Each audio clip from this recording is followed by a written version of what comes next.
Ketua Komnas HAM ungkap isi pertemuan dengan Lukas NMB.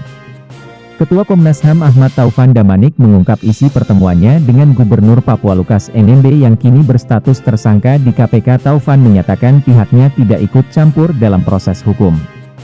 Taufan awalnya menjelaskan dirinya datang ke Papua terkait pelaksanaan program Komnas HAM, yakni Dialog Damai di Papua. Taufan datang ke Papua untuk bertemu berbagai pihak, mulai dari tokoh adat, tokoh agama hingga berbagai pimpinan instansi keamanan di Papua. Kami berangkat ke Papua ini dalam rangka meneruskan dialog damai. Kemarin, bertemu dengan Jaringan Damai Papua, bertemu dengan tokoh agama, tokoh adat. Itu rutin kita lakukan, dengan Pangdam kita bertemu, dengan pihak Polda, dengan jajarannya, Kabinda dan macam-macam. Nah, dalam pertemuan-pertemuan itu tercetus juga masalah Pak Lukas NMB ini. Gimana ini, Komnas HAM bisa nggak cobalah dilihat itu kondisi kesehatan Pak Lukas, dibicarakan dengan KPK, dengan Pak Mahfud, ujar Taufan saat dihubungi, Kamis, 29 September 2022. Taufan mengatakan pihaknya kemudian mendapat undangan dari pihak Lukas NMB. Taufan dan tim Komnas HAM kemudian memenuhi undangan itu. Ada undangan melalui Kepala Perwakilan Komnas HAM untuk saya bersama tim menjenguk Pak Lukas di rumah pribadi.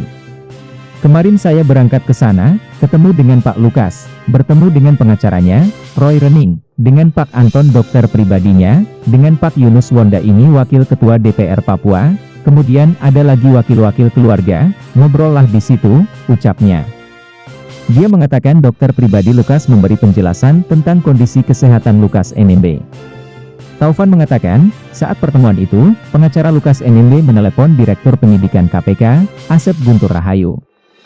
Dia mengatakan, dalam percakapan dengan pengacara Lukas, Asep menjelaskan KPK sudah memiliki langkah terkait penanganan kesehatan Lukas NMB.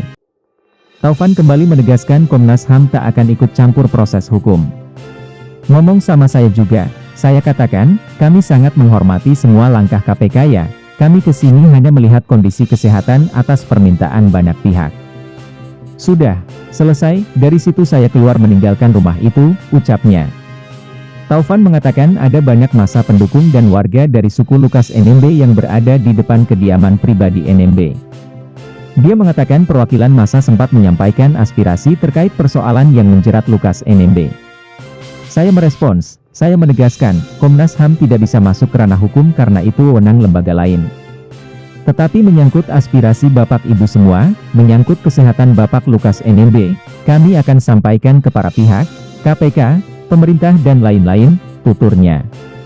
Lukas NMB kini berstatus tersangka kasus dugaan korupsi. Namun, KPK belum menjelaskan detail konstruksi perkara yang menjerat Lukas NMB. Lukas NMB juga telah 2 kali dipanggil untuk diperiksa sebagai tersangka. Namun, Lukas absen dengan alasan sakit. Saya merespons, saya menegaskan, Komnas HAM tidak bisa masuk ke ranah hukum karena itu wewenang lembaga lain. Tetapi menyangkut aspirasi Bapak Ibu semua, menyangkut kesehatan Bapak Lukas NMB, kami akan sampaikan ke para pihak, KPK, pemerintah dan lain-lain, tuturnya. Lukas NMB kini berstatus tersangka kasus dugaan korupsi. Namun, KPK belum menjelaskan detail konstruksi perkara yang menjerat Lukas NMB. Lukas NMB juga telah 2 kali dipanggil untuk diperiksa sebagai tersangka. Namun, Lukas absen dengan alasan sakit. Ikuti terus berita-berita kami yang terupdate, terpercaya dari berbagai sumber, dengan cara klik subscribe dan juga loncengnya, agar Anda selalu mendapatkan notifikasi jika channel YouTube ini mengupload video berita terbaru.